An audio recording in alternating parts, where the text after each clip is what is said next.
Merhabalar, Nesrin'den Tarifler kanalıma ve mutfağıma hoş geldiniz. Bugün sizlerle hepimizin çok severek tükettiği kahvaltılarımızın vazgeçilmezi olan muhteşem lezzetli tereyağlı açma yapımını paylaşacağım. Şöyle yakından da göstermek istiyorum. Lezzeti, görseli gerçekten muhteşem. Hemen yapımına geçelim. Yoğurma kabımızın içerisine bir bardak ılık sütümüzü alalım. Bardak ölçümüz 200 mililitre. Bir bardak da ılık suyumuzu alalım. Üzerine bir yemek kaşığı toz şeker.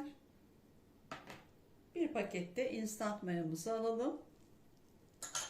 Önce şöyle güzelce bir karıştıralım. Mayamız, şekerimiz güzelce erisin. Ve mayamızın aktifleşmesi için 5 dakika bekleyelim. Aktifleşen mayamızın üzerine yarım bardak, yine aynı 200 mililitrelik bardak ölçüsüyle zeytinyağı, ayçiçek yağı da olabilir. Bir adet yumurtamız var. Sarısını üzerine sürmek için akını da içerisine alıyoruz. Üzerine 50 gram, benim 3 kilogram sütümün kaymağı vardı. Süt kaymağı, bunu kullanıyorum. Evde yoksa olmayabilir. 50 gram tereyağı, oda ısısında veya hafif eritilmiş tereyağı olabilir. Bunu koyuyorum. Ve şöyle güzelce bir karıştırıyorum tekrar. Yavaş yavaş unumu katmaya başlıyorum. Önce birazını ilave ediyorum. Kontrollü bir şekilde koyarak devam edelim. 1,5 tatlı kaşığı da tuzumuz var. Bunu da ilave ediyorum. Önce spatulamla şöyle biraz karıştırarak yapacağım. Daha sonra elle yoğurmaya geçeceğim. İyice karıştırdım. Şimdi unumdan biraz daha ilave ederek artık spatulamı çıkartıp elle yoğurmaya geçiyorum. Ununuzu her zaman kontrollü koyun arkadaşlar. Çünkü unların markasına göre, cinsine göre farklılık gösterebilir.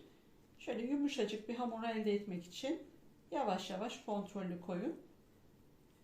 Tarifimizde kullandığımız bütün malzemeler videonun açıklamalar kısmında yer almakta. Oradan da bakarak yararlanabilirsiniz.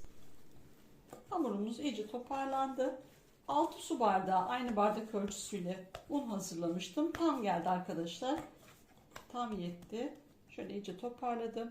Şöyle kıvamını da göstermek istiyorum. Bakın, yumuşacık ama ele yapışmayan bir hamur. Artık hamurumuzun yoğurma işlemi tamamlandı. Hamurumun üzerini bir streç filmle kapattım. Ilık bir ortamda üzerinde örterek ortalama 45 dakika veya 1 saat mayalanmaya bırakıyorum. Arkadaşlar, burada küçük bir püf noktası vermek istiyorum.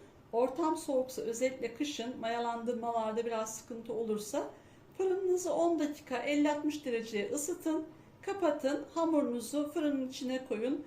Harika bir şekilde mayalanacaktır. Bunu da küçük bir dipnot olarak söylemek istiyorum. Hamurumuz 45 dakikada gördüğünüz gibi muhteşem bir şekilde mayalandı. O kadar güzel kabardı. Şimdi üzerini açalım.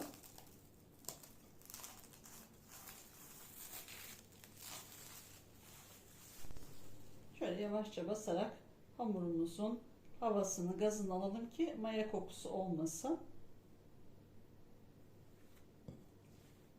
Şöyle toparlayalım. Hamurumdan şöyle küçük bir mandalina kadar bezeler alarak elimde yuvarlıyorum. Küçük büyük olursa ayarlayabilirsiniz. 12 adet beze yapacağız bu şekilde.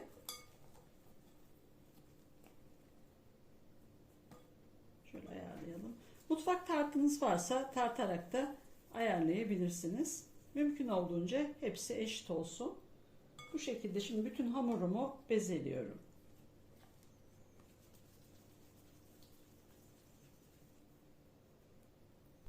Bütün hamurumu 12 eşit bezeye böldüm bu şekilde.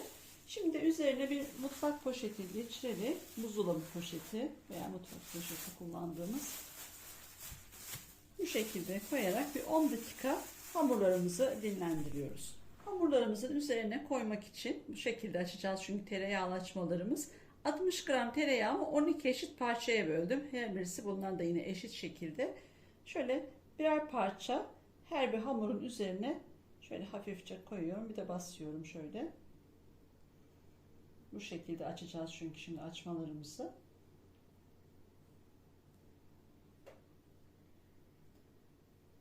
Oda sıcaklığında tereyağı olursa çok daha iyi olur.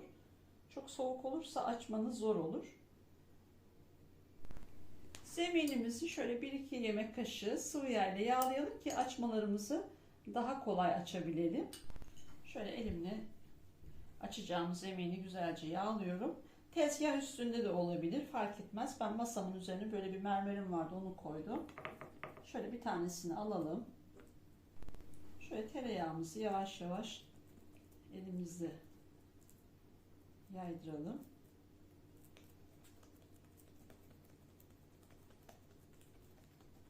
Ve aynı zamanda da hamurumuzu büyütüyoruz. Az önce dediğim gibi oda sıcaklığında olursa hemen böyle krema gibi her tarafına çok güzel bir şekilde yayılıyor. İlk elimizle şöyle şimdi yavaş yavaş büyütüyoruz. Altı da yağlı olduğu için çok güzel bir şekilde hemen kayıyor, büyüyor. Her yerini eşit oranda şöyle büyütelim.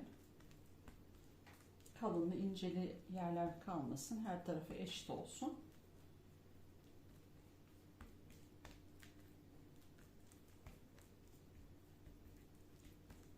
Şöyle iyice büyüttük. Şu kenardan başlayarak şimdi rulo şeklinde hamurumuzu saralım.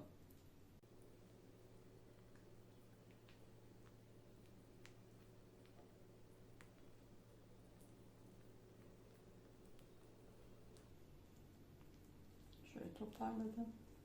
Şu şekilde hafif vurarak elimizi de sıkarak biraz büyütelim. Şu şekilde hafif kıvıralım. Şöyle döndüreyim, daha iyi görebilirsiniz.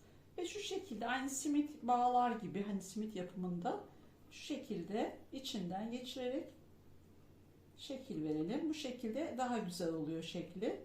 Şu şekilde açmalarımızı hazırlıyoruz şimdi. Şimdi hamurumuzdan bir tane daha alarak bir tane daha göstereyim. Şöyle elimizle yavaş yavaş hem büyütelim hem de tereyağını dağıtalım her tarafına. Yapımı çok kolay, çok zevkli. Şekli çok güzel. Lezzeti zaten muhteşem. Dün bir tepsi yapmıştım. İnanın yani tepsi daha ocağın üstünden fırın üstü soğusun diye aldım. O an yarısı bitti yani tepsinin. O kadar güzel bir açma olmuş.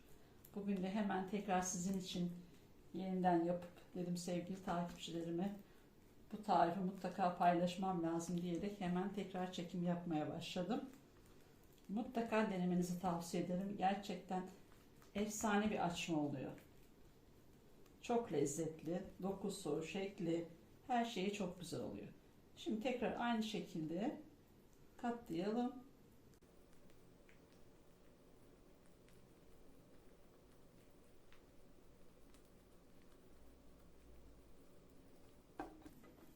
Şöyle hafif vurduğunuzda gördüğünüz gibi uzuyor zaten. Şöyle biraz da vuralım ki böyle tel tel olsun. Aynı simitteki gibi şu şekilde koyuyorum. İçinden geçiriyorum. Bunu da bu taraftan ve şuradan bağlıyorum. Şu şekilde. Gördüğünüz gibi çok da şık ve kolay bir yapımı var. Açmalarımızın hepsine şeklini verdik. Gördüğünüz gibi muhteşem oldular. Şimdi de ortamın sıcaklığına bağlı 20 veya 30 dakika tepsi mayasında dinlendirelim. 20 dakika tepsi mayasında dinlenen açmalarımızın üzeri için ayırdığımız yumurta sarısını iyice çırptım. Üzerlerini de şöyle sürelim. Güzelce söndürmeden yavaş yavaş.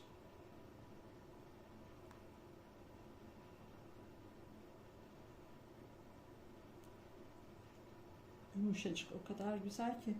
Daha hamurundan açmaların ne kadar güzel olduğu belli. Muhteşem bir hamuru var. Bu hamur arkadaşlar poğaça yapımında da kullanabilirsiniz. Her türlü poğaça yapımında da muhteşem oluyor. Yumurta sarımı sürdükten sonra üzerine çörek otu atacağım. Şöyle fazla değil, hemen çok az. İsterseniz susam da atabilirsiniz. Sade de yapabilirsiniz. Tercih sizin.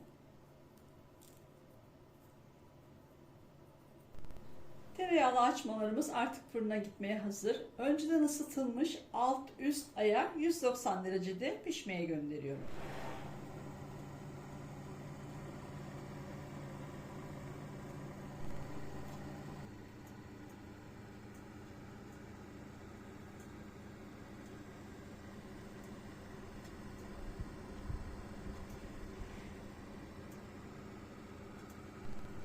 Açmalarımız fırından çıktı. Gördüğünüz gibi muhteşem oldu. Altı da üstü de nar gibi kızardı. Benim fırınımda 40 dakikada pişti ama bu her fırına göre farklılık gösterebilir. Şimdi açmalarımızın ilk sıcaklığının çıkması için 5 dakika ılımaya ve dinlenmeye bırakıyorum. Açmalarımız 5 dakika dinlendi. Daha sıcak ama size de göstermek istiyorum hemen. Gerçekten muhteşem oldu. Altı üstü nar gibi kızardı. Pamuk gibi, bakın üstü böyle çıtır çıtır. Harika oldu. Mutlaka ama mutlaka denemenizi tavsiye ederim. Şimdi bir tanesinde bir iç dokusuna bakalım. Bakın çok yavaş yavaş açıyorum ki bu tel tel ayrılmaları görebilin diye. Muhteşem bir gerçekten de açma. Lezzetini zaten yani tarif edemiyorum. O kadar güzel. Ağızda eriyor. İnanın en az 2-3 tane çok çok rahat yersiniz. Biz bu açmanın hastası olduk gerçekten. Tüm deneyenlere şimdiden afiyet olsun. Kanalıma abone olup bana destek olursanız çok sevinirim. Beğeni ve yorumlarınızı bekliyorum. Başka bir tarifte tekrar görüşmek üzere. Hoşça kalın.